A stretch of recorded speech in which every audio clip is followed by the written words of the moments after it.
लोगों को तुम्हारी बातें समझ में इसलिए भी नहीं आती क्योंकि सच्चाई को सुनना आसान नहीं है। सच्चाई हमेशा चुभती है।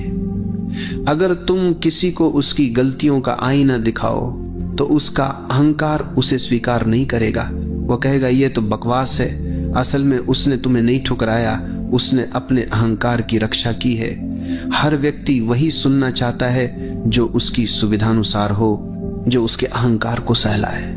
लेकिन जब तुम सच्चाई बोलते हो तो वो उसके खिलाफ जाती है, इसलिए तुम्हारी बातें उसे समझ में नहीं आती। समस्या ये भी है कि लोग शब्दों को समझते तो हैं लेकिन भाव को नहीं समझते।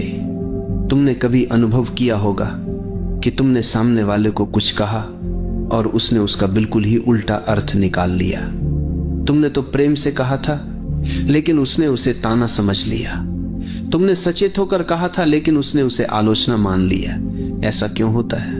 क्योंकि लोग शब्द सुनते हैं लेकिन भाव को नहीं पकड़ पाते, और भाव पकड़ने के लिए संवेदनशीलता चाहिए, मौन चाहिए।